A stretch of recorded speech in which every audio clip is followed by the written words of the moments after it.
but our staff who've all worked so very hard on this program, our planning committee, Mark Johnson in our office, Barbara Giles, she's the person you see outside to fill out your little slips for the door prizes, Joe Zapata, and from the VA, Elizabeth Packer, Veronica Salazar, and Tressa Carr. And in the back of the room, we have a stream team. This conference and tomorrow's conference are being streamed live on the internet to other folks who are listening in who couldn't be here, and that team's led by Bob Merrill, and back there with him as well are John Munoz and Kelvin Buchanan. So thanks to them.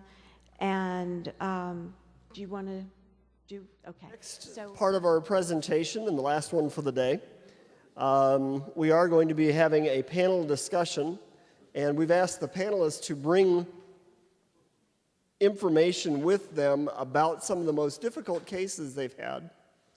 They'll present, talk about that and invite observations and input from the audience. And because we don't have all of the presenters, we may end up finishing early. So we'll kind of let you gauge how that goes. Both of these presenters have been introduced already. Yes, so I'm not sure how you guys are going to handle that. You've got mics in front of you. All right, then we will turn it over to you all.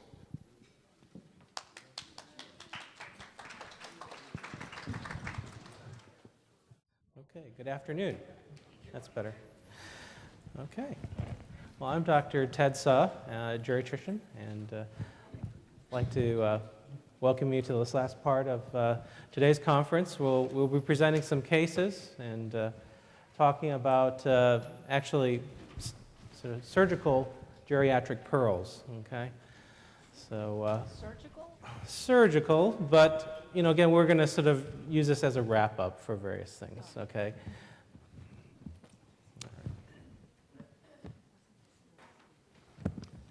So I'm just going to provide just a few slides as it relates to preoperative care. Certainly if it's an emergency, typically we proceed to surgery. And functional status generally needs to be part of preoperative assessment. And again, that's sort of one of the hallmarks of geriatric assessment. Older adults do tend to have more clinical risk factors because of comorbid conditions. And it's important to monitor for postoperative delirium, especially if there is underlying cognitive impairment. Okay, and certainly this can be done by checking a mini-cog preoperatively, doing also the CAM or confusion assessment method postoperatively. These are tools that have been around for some time, and probably many of you are aware of them. So, one of the things I'd like to emphasize is the importance of advanced directives. You know, surgery is sometimes the first time when these issues are actually addressed, although that's certainly perhaps not ideal, and we'll discuss that or illustrate that in one of the cases that we'll be discussing. So if a patient doesn't have a living will and power of attorney, these certainly need to be established, and really the ideal time for doing this is perhaps when you first see the patient in an outpatient setting. Okay? And certainly I think every opportunity that you have to see patients certainly can be opportunities to discuss living will and power of attorney. Oftentimes, you know, it may take some time for patients to come around and actually complete the documents, and certainly does require some thought and discussion with often other family members. You know, as it relates to stress testing, you know, this is often required if you have greater than 3 risk factors, as well as you know, the surgery that's being contemplated is high risk. Major risk factors for postoperative pulmonary complications are listed there, okay, including protein malnutrition. Okay, so again, we're going to tie in various aspects of talks from earlier today. Certainly, some of the more common chronic diseases include COPD, congestive heart failure. Dependence on, in terms of activities of daily living also is important, or functional dependence. If the surgery is anticipated to be prolonged, you know, more than a couple hours typically, or if general anesthesia is anticipated to be used. And some examples of high-risk surgeries include aortic or major vascular surgery, peripheral vascular surgery. Intermediate risk factors or intermediate risk surgeries are listed there. These include orthopedic surgeries, which we'll be discussing in the cases, but also head and neck and carotid endarterectomies and prostate surgeries. All right, clinical risk factors listed there, and again, these are common risk factors for vascular disease in general.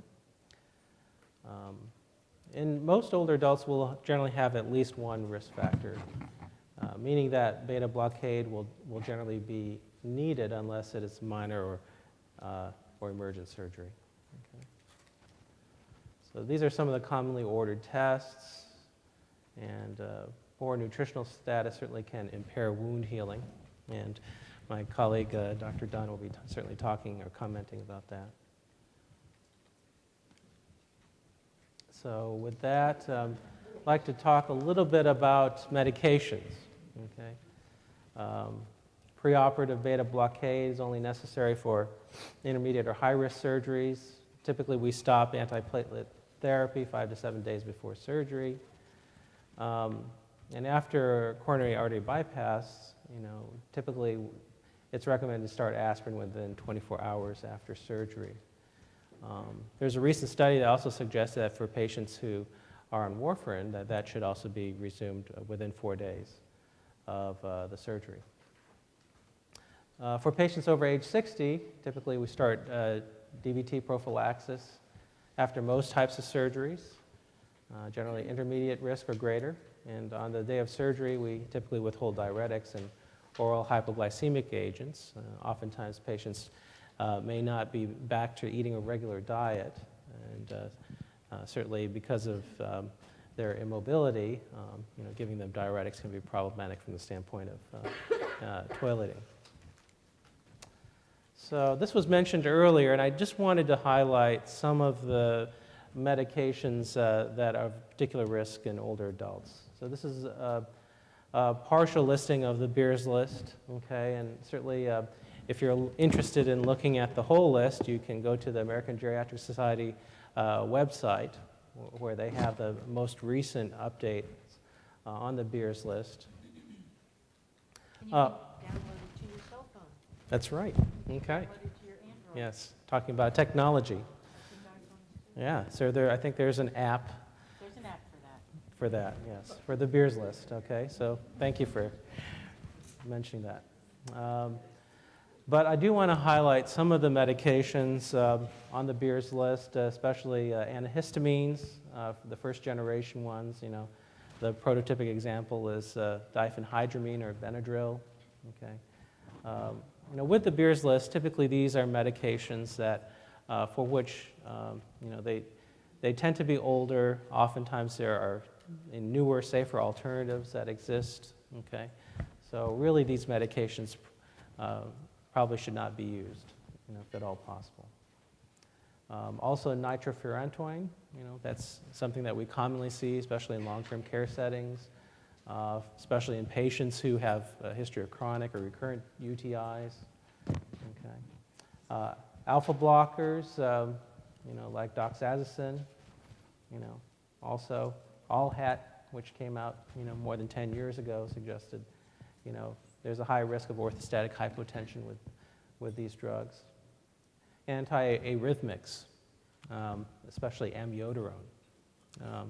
Again, this is a favorite of cardiologists, and a lot of patients who have atrial fibrillation are also on amiodarone. But there are newer agents that are also available, and other alternatives like beta blockers, and probably we should be talking with cardiologists more about substitutions. Also, tertiary tricyclic antidepressants like amitriptyline or imipramine.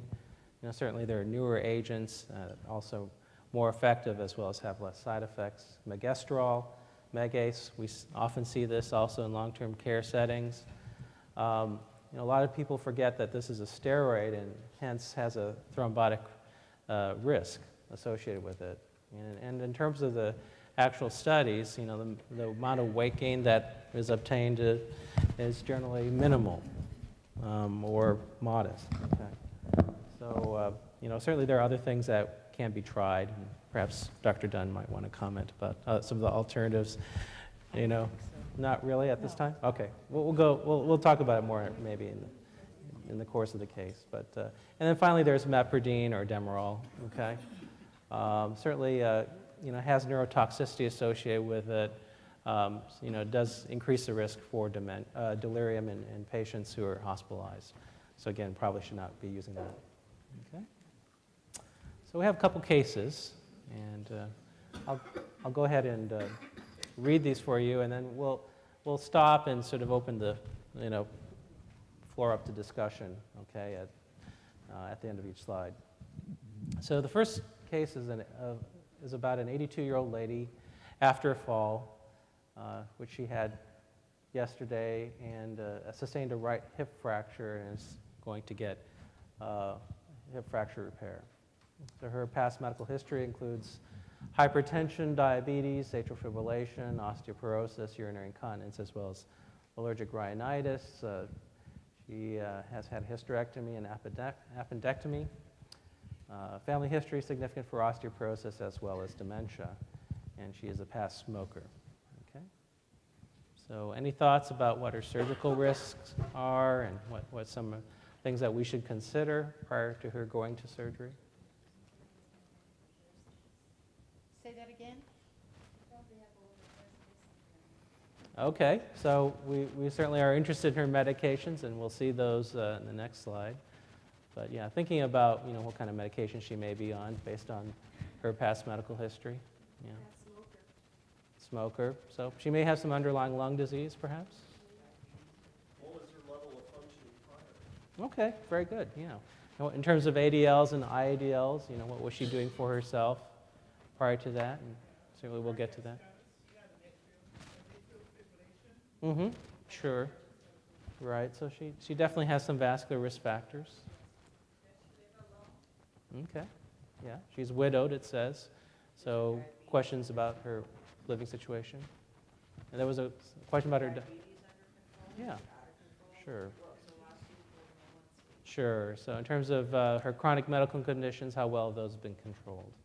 What's her family and community support system? Oh, okay. Very good. Yes, that's important. What was their support system in terms of family and community? Okay. Okay, very good. All right. So the question is, what are her advanced directives? Does she have a living will and power of attorney? Okay, good. All excellent points. Any things that you think she may need preoperatively? Yes. Okay, possibly an echo. Okay.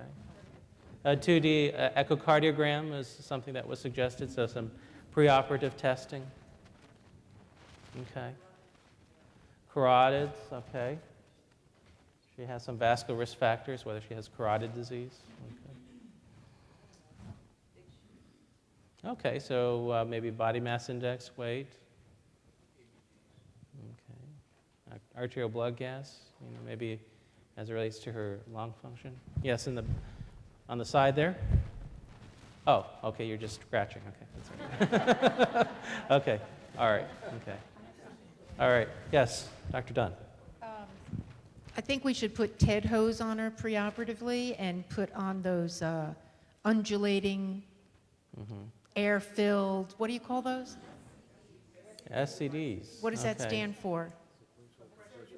Oh, yeah, sequential compression devices on her legs. So, because she's got AFib, so she's clot prone, right? But not necessarily from the legs, but still. Sure. Okay. She has diabetes. All right. Dr. Parker, any other comments? Well, this is the usual disaster that we see, and probably one of my pet peeves, because the hospitalist or the cardiologist can spend days working this patient up before they take her to surgery, they're going to do surgery anyway. I mean, we don't leave these people laying around anymore. It's a death sentence. And it's very painful if you don't treat them. Right. So we have the treatment. I think time is of the essence. So she's probably anticoagulated. I'd want to know, do we need to reverse the anticoagulant prior to surgery? Is her blood sugar under control? Do we need all these antihypertensive drugs as she's going into surgery? Is there going to be any withdrawal phenomenon from that? And does she have dementia? Is she have any trouble with delirium? If she has dementia, she's going to be at a much increased risk for delirium post-operatively. And the family may not have ever seen her delirious before. Even people with moderate dementia will become delirious post-operatively, and then the family's real upset because we did it to them, you know? And we sort of did, but Grandma, they didn't know Grandma was demented. So there's that. And then we got to fight with the cardiologist because the orthopedic surgeon wants to know, is it safe to operate on this lady? And the answer to that is no, it's not safe to operate on this lady. It might help to have an ejection fraction, but ultimately it's not going to change your treatment. Okay. All right. Okay, let's go on. Just want to add to that, you know, certainly we know from various studies that for someone who has had a hip fracture that, you know, getting them to surgery within 24 hours is sort of the ideal, but certainly within 48 hours. And beyond that, you know, their risk of mortality does increase. So. Yes? Well, that's a good question. I'd probably need to ask her PCP about that. Doesn't seem to be quite... Well, it's for probably bladder or detrusor instability. Or maybe using it as an antihypertensive. But it could be related to her hypertension as well.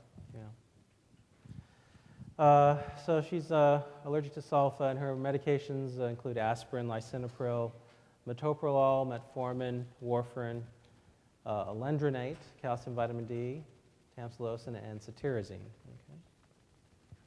So are there any medications that you would consider stopping before surgery? Certainly her aspirin, the warfarin, okay. Aspirin. Yeah, so the blood thinners, aspirin and warfarin. Probably the alendronate as well, you know. Probably lisinopril, okay. And certainly the metformin. She's going to be NPO, right.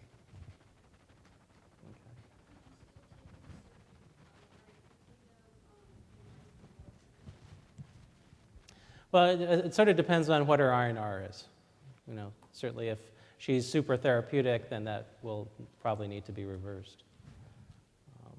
But a lot of times, if she's in the therapeutic range, if you're holding it for a day or two, then you know she'll typically drop below 1.5. Yeah, you know, you can give fresh frozen plasma and just reverse that fairly quickly. With some aquamaphytin. Now, you don't want to over-treat it with vitamin K, but you, because you're going to want her anticoagulated afterwards, so you want to make sure you got the right dose, a milligram or less. But if you're going to wait for the INR to come down, you'll be waiting a week. You know, Yeah. It's not right. It can be a while. So what sort of complications do you think this patient could face post-operatively? So bleeding, certainly, since she's been on anticoagulants. An exacerbation of her AFib. Okay. CHF, perhaps. Constipation. Has belly surgery. Okay. Yeah. She could have ileus post-op. Okay. And certainly delirium, you know, given, you know, her age and, you know, chronic medical conditions. Yeah. So that's something that needs to be watched for. I have a question. So the delirium post-op, I always thought delirium was like a medical emergency and it was due to a medical condition. In the case of post-op delirium, what is it due to? Well, it's often multifactorial, but it can be related to patients' underlying chronic medical conditions as well as the surgery itself. You know, sometimes the effects of anesthesia also are contributing. And certainly if there are any complications that develop postoperatively, that could also contribute to delirium. Yes? She has some, smoking history, yeah, so, and,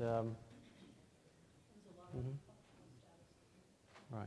I think a lot of that is modifiable, though. If we can get her out of bed, as soon as she can possibly, or at least use of a restorative aid, having her sit up in bed, if possible.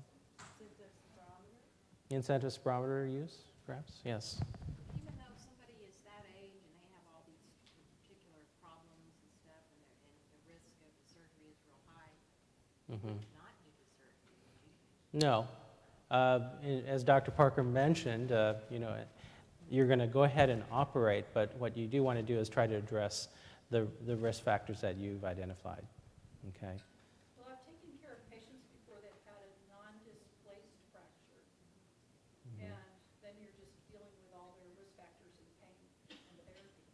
So it may depend where or how the fracture. Yeah, sure. Certainly if it's a displaced fracture, then that typically does need to be fixed surgically. And you also touched on the subject of pain.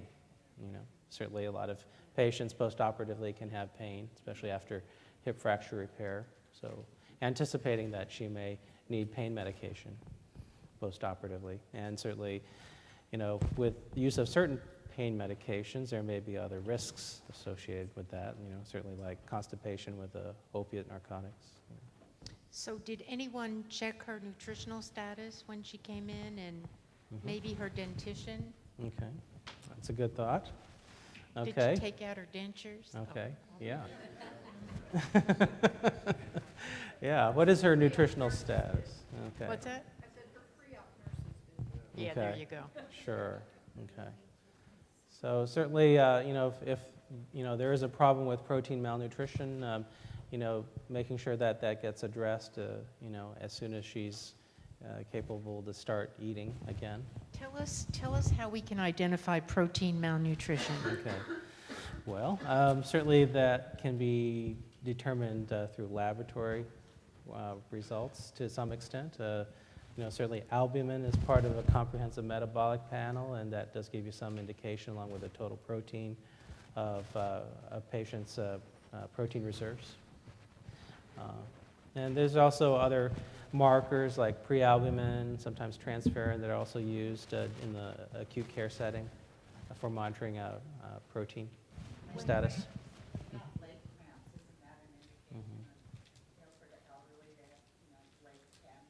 But it could be electrolytes with leg cramps or, yeah, sure. Everything, sure. Right. When I worked with Don Royal in his memory clinic, he taught me how to tell if somebody was malnourished, and it was this. You look for a hollow right here between the thumb and the pointer, and if it's real hollowed out and there isn't much meat in there, then that's malnourished. That person is not eating right. So they have like a web. Have a big web. Yeah, like a web with no meat. I'm going to argue with that. Yeah, that's. Don't be in a fight, Luke, because I am. That's a common atrophy of the thenar muscle is common with carpal tunnel syndrome, and many people have carpal tunnel syndrome, and you'll see loss of atrophy of that muscle. Okay, and there is the example right there. I rest my case. Thanks, Dunn. Okay. Yes? Yes, over there.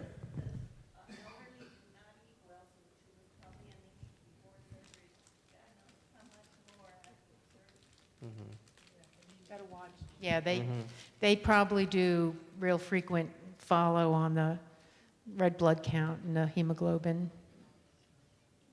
Okay. Say that again?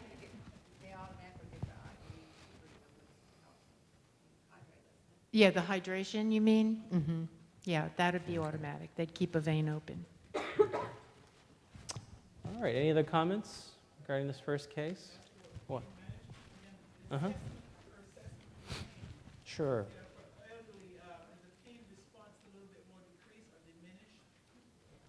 Mhm. change in, the nerves, or is she likely to have a very low, she might report like a 2 or 3 on the pain scale maybe, Okay. or she might be having perhaps more intense pain than she's actually reporting, is that possible? Okay, so how patients perceive pain, we often like to try to quantitate it if patients are able to do so on a scale 1 to 10. If they have difficulty quantifying it, there are other pain scales that are used, like the FACES pain scale. If you see a happy face versus a sort of a, straight, mouth or a frowny face, Well, we haven't said. Okay. Yeah, there's a family history of dementia, but, I think based on her, chronic medical conditions, her risks are high, and she may have some baseline cognitive impairment, certainly. And that's something that will need to be assessed. If she's a woman and has born children, she may be underreporting her pain, because those of us who have know how painful childbirth can be, and so other pain doesn't seem too bad. But having said that, I just wanted to say that there are some other ways to tell if somebody has pain, like grimacing, like white knuckling, holding on to the side rails with a tough grip, not being relaxed, guarding. Yeah, the grimacing, yeah. So you have to be able to read faces. Right, you have to look, and blood pressure. If someone's in severe pain, Blood pressure will be higher. yeah, will be high. So you might think something's, it took me a minute. So, anyway, there you go. Okay. And certainly, in terms of vitals also, their heart rate may be elevated if they're in pain. So definitely look at the vitals. Okay, well, let's go into the next case then. So similar, okay. Another lady, but this time she's 84. She had a fall 2 hours ago with increasing confusion. Okay. So, yeah, very similar here. Okay, but yeah. Okay. So the rest is very similar to the first case here, but the difference is that she just had a fall. Okay, and is also now presenting with confusion. And I should also say that she has some right hip pain. Okay. So what sort of concerns would you have based on this sort of history with the complaint of confusion and right hip pain? Okay. Yeah. So there may be some sort of trauma to the head. Okay. Yeah. Okay. So certainly you want to know many of the things that we talked about with the previous case. Yeah, what was her mental status? Okay. Yeah, that blood sugar, blood sugar is real important to check right away. Okay. Blood sugar, is she in that fit? Okay. So what her heart rhythm is? Certainly there are patients who have paroxysmal atrial fibrillation, so they go in and out of atrial fibrillation. They're not. Oh, good point. Did anybody talk about subdural hematoma, or did I miss that? Subdural hematoma is real common with a fall in people that are anticoagulated, so it could be the confusions from an acute subdural hematoma, and they're frequently missed in the elderly, and we concentrate on fixing the hip because we know how to fix that, and then post-operatively the patient doesn't wake up and has a flat electroencephalogram. So to get the CT, if you got somebody that's confused, our emergency room doctors all do that. Okay. All right. Let's go on here. So, similar medications, and on exam, you note that there's a large bruise over her left forehead, and she's unable to put weight on her right leg. Okay. So, any sort of particular labs or radiologic studies you'd like to order? Okay. So, scan the head. Coags, certainly. Probably want to x-ray the hip, right? Okay, certainly. You can get a chest x-ray. That's pretty standard in the ER. Now remember, when you're saying things like coags, When you're saying things like coags, there's some people in here who don't know what coags are. Okay. So COAGs refer to coagulation studies. This includes a PT-INR as well as a PTT. Okay. And since she has been on warfarin, we definitely want to get a PT-INR. Okay. Any other thoughts? I think that probably summarizes the main ones. Okay. So, yeah. So here are just some basics, and we can, so she's a little bit anemic. She may have some renal insufficiency, and her INR is 5.7. Okay. So right hip X-ray shows she has a right femoral neck fracture, and then CT of the head shows a large frontal subdural hematoma. Dr. Parker called it. So, and he didn't know. Yes. So what is this patient's prognosis? Yes. No, probably not. Okay. So obviously, it's a much more serious situation here. There are actually two things going on, hip fracture as well as a subdural hematoma. Okay. How's the prognosis? So prognosis is important to think about at this point. Right? She's 84. She has two major things going on. Right. So what do we need to know? Living will, power of attorney, exactly. So, and hopefully she has those. But, this illustrates precisely why it's so important to have those documents beforehand, Okay. So what are they going to do first, most likely?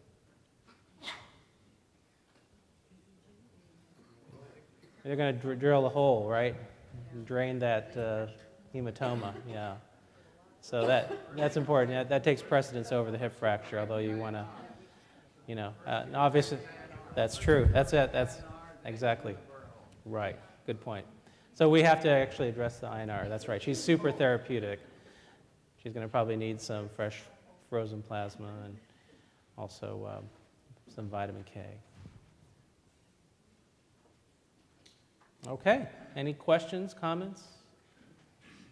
Okay. Anyway, I hope this, yes, in the back.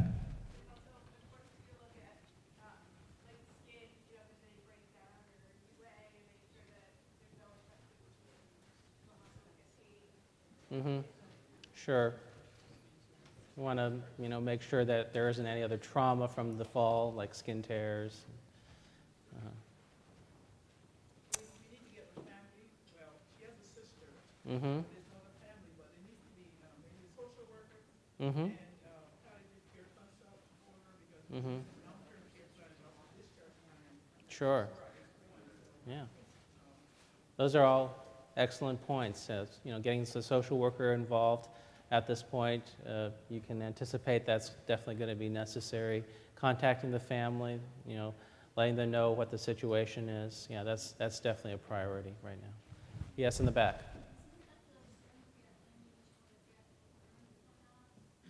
Okay.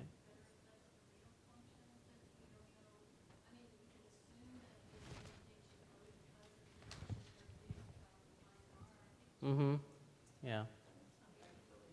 Okay. So, certainly knowing the rest of her chemistries, as her BUN, for example, and her electrolytes, certainly it's possible, she might be dehydrated, So, and if she is in fact dehydrated, then she's actually hemoconcentrated here, so the anemia could be actually much worse. That's a good point. Yes? What would be the prognosis of that right neck fracture, though? Mm-hmm. If you were to go in, you'd put some equipment in there, correct? Yeah, she probably, well, with a femoral neck fracture, typically they're going to put in a prosthesis, as opposed to like a hip pin. Hip pinning is something that, might be more amenable if it's like a trochanteric fracture. Mm-hmm. So from there, if she did well, she'd go to rehab. Right. So she's going to have probably a protracted post-operative course, going to need to reverse anticoagulation. She's going to need a burr hole, and then she's going to need her hip fixed, you know. Sure, that's true, and that's certainly quite possible. Right. Yes.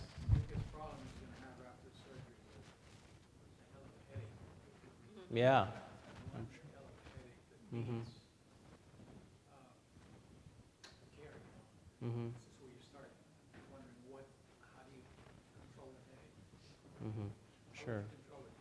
So pain control, you can anticipate, you know, from both her head and her hip. Right. Well, maybe long-term brain damage Depending on the size and if they can get it drained fast enough. Right. Would you see her going from, say, the hospital to an LTAC?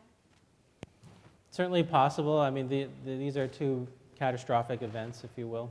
And, you know, she certainly is at, you know, when you have, you know, more things going on like this, there's a greater chance that you'll have some complications during the course of her hospitalization. Yeah. I don't think she's going to make it. Yeah, her prognosis is poor at this point. You know, that needs to be communicated to the family. Certainly talking about palliation as an option. Yeah. Well, that's why I would wonder what her life was like prior, you know, just Right. I think all of those things would definitely make a difference. Yes. So knowing, you know, what was her previous level of functioning is certainly going to be important in determining, you know, how to proceed. Bye. Okay. Yes, over here. I just want to mention, you know, all of you referenced advanced directives earlier and throughout today, and I just want to put it out there that local senior centers and Asian resource and disability centers have certified benefits counselors that can provide one-on-one assistance to families and seniors about that at no cost. Okay. Thank you for mentioning You just that. reminded me that I ought to tell you all about texaslivingwill.org that one of the faculty at the Health Science Center developed. It's got everything you need to know about advanced directives. Yeah. texaslivingwill.org. It's a wonderful resource. You have to put in a password. You can create your own living will and print it out and change it anytime you want. It's you don't have to keep track of it. They just store it there. Okay. Thank you, Dr. Parker. Yes, it's very handy. You know, you can download these forms online, and people can do that at home as well. You know, or you know, if you have an office, you can download it, make multiple copies, and just hand out the packet to patients and their families. All right. Any other thoughts, comments, questions? Okay. Well, good. Thank you again for attending this year's Conference on Aging, and hope you enjoyed it.